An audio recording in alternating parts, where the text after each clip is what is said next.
नमस्कार दोस्तों, आ गई हूँ मैं अपने एक नए वीडियो के साथ आपको मोटिवेट करने के लिए। इसके पहले कि मैं अपना वीडियो स्टार्ट करूँ, मेरी आपसे हम्बल रिक्वेस्ट है कि मेरे चैनल को सब्सक्राइब करें, लाइक करें और कमेंट करके अपनी फीडबैक देते रहिए कि मेरे वीडियोस आपको किस तरह से कैसे हेल्प कर रहे हैं। एक छोटा सा क्वेश्चन, 2-3 चीज़ें मैं आज इस वीडियो से क्लियर करूँगी आपके। एक है सेल्फ मोटिवेट कैसे रहें। सेल्फ मोटिवेट के लिए मैं आपको पहले ही क्लियर कर दे रही हूँ, यदि आप किसी एग्ज़ाम की तैयारी कर रहे हैं तो उसके बारे में किसी को भी ना बताएं, ना किसी रिश्तेदार को, ना किसी दोस्त को, किसी से भी ज़्यादा चर्चा ना करें। नेगेटिव लोगों से बिल्कुल दूर रहें, ठीक है। जो हमेशा नेगेटिव बातें करते हैं, अरे ये एग्ज़ाम अपने लिए नहीं बने हैं, अरे बहुत टफ होते हैं, अरे बहुत कठिन होते हैं, अरे लोगों के सालों साल चले जाते हैं, बर्बाद होते रहते हैं। कोई तो सेल्फ मोटिवेशन के लिए अपने आप को मोटिवेट करते रहिए। पॉजिटिव सोचिए हमेशा, मैं करूँगा, मैं ही कर लूँगा। क्योंकि देखिए, जो भी आईपीएस आईएएस अधिकारी जो बनते हैं वो लोग दूसरे ग्रह से नहीं आते, वो इसी ग्रह से आते हैं। उन्हीं स्कूलों में पढ़े होते हैं, वही किताबें पढ़े होते हैं जो आपने और हमने पढ़ी हुई हैं। बस फ़र्क इतना रहता है कि उन्होंने कुछ अलग स्ट्रेटजी फॉलो की होती है, अपने आप को कंट्रोल किया होता है, संयम रखा होता है। तो यदि आप किसी बड़े एग्ज़ाम की तैयारी करने के बारे में सोच रहे हैं तो सबसे पहला असूल है सेल्फ मोटिवेशन, ठीक है। सेकंड चीज़ मैं आपको क्लियर कर दूं कि जो मम्मी पापा कहते हैं ना, भर दो, फलाने का फॉर्म भर दो, ठिकाने का फॉर्म भर दो। तो मैं एक बात आपको स्पष्ट कर देना चाहती हूँ कि यदि आप पीएससी दे रहे हैं तो सिर्फ पीएससी को टारगेट करिए, पटवारी दे रहे हैं सिर्फ पटवारी को टारगेट करिए, एसआई दे रहे हैं तो सिर्फ एसआई को टारगेट करिए। जिस चीज़ की तैयारी कर रहे हैं सिर्फ उसको टारगेट करिए।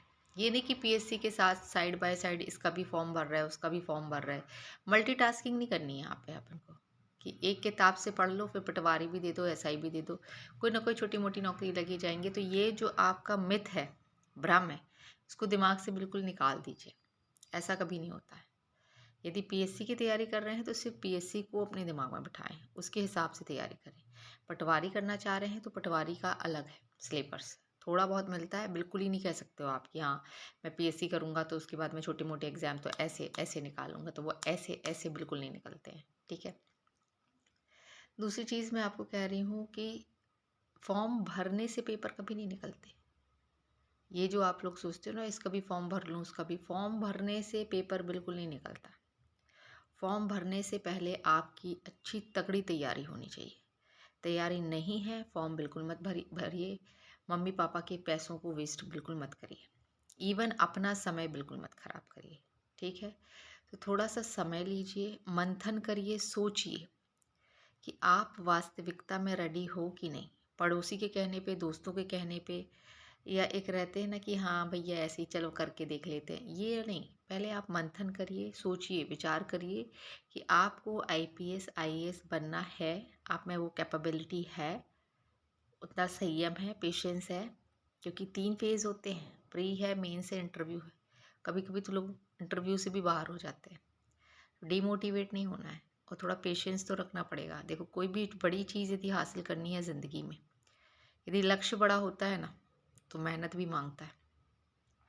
लक्ष्य जितना बड़ा होगा मेहनत उतनी लगेगी। तो आप सोचो कि एकदम से कुछ हो जाता है तो एकदम से बिल्कुल कुछ नहीं होता है। लाखों लोग रहते हैं, करोड़ों लोग रहते हैं, उनमें से कुछ सिलेक्टिव लोग ही रहते हैं जो क्लियर कर पाते हैं, ठीक है।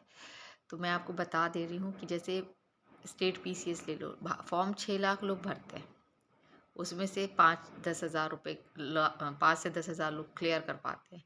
पद कितने रहते हैं? 200-300। अब वो 200-300 जिनका सिलेक्शन होता है, वो जो 200-300 है वो इसी ग्रह के हैं, वही सब पढ़ कर आए हैं जो आपने और हमने पढ़ा है। अंतर इतना है कि उनकी प्यास ज़्यादा थी, जुनून ज़्यादा था उस चीज़ तक पहुँचने का।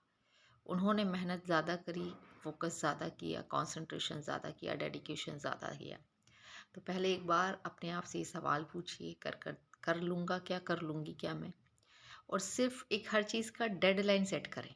ये नहीं दिए जा रहे हैं सालों साल। देखिए, मान रही हूँ पापा मम्मी की बहुत सपोर्ट है, फैमिली सपोर्ट है, सब कुछ है, पर अपने आप के लिए भी एक डेडलाइन सेट होनी चाहिए ना।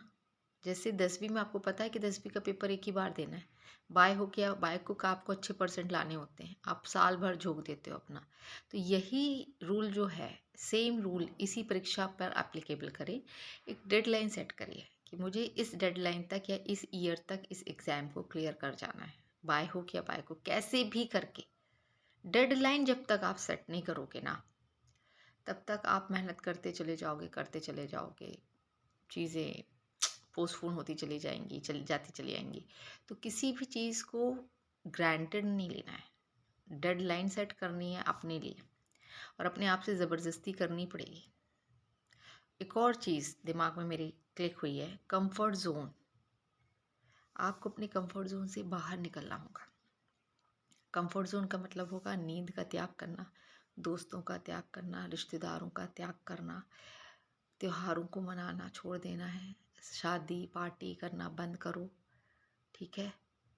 कंफर्ट जोन, सुबह जल्दी उठना है, ज़्यादा समय तक पढ़ाई करनी है, अपने आप को एक टाइम टेबल में, एक डिसिप्लिन में लेकर आना है। सिर्फ कुछ सालों की बात होती है, 1 से 2 साल बस।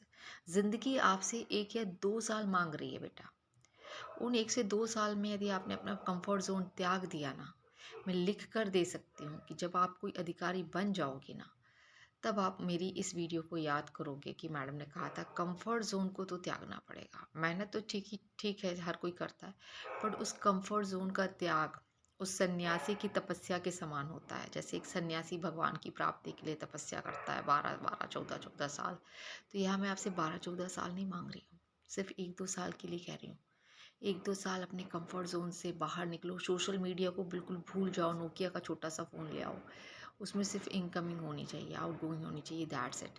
और बहुत ज़रूरी हो तो ही फ़ोन का यूज़ करें, नहीं है तो बिल्कुल फ़ोन से दूर हो जाएं। किताबें सबसे अच्छी दोस्त होती हैं किसी पेपर को क्लियर करने के लिए।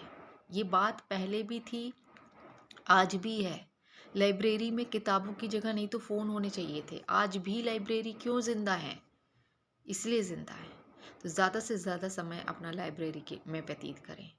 अपने आप को संकुचित दायरे में बांधें, छोटा कर लें, नैरो कर लें, किसी को दिखाई ना दे बस। यदि इससे आपको थोड़ी भी मदद मिली हो तो प्लीज़ मेरे इस चैनल को थोड़ा सा सपोर्ट करें ताकि मुझे मोटिवेशन मिले। Thank you.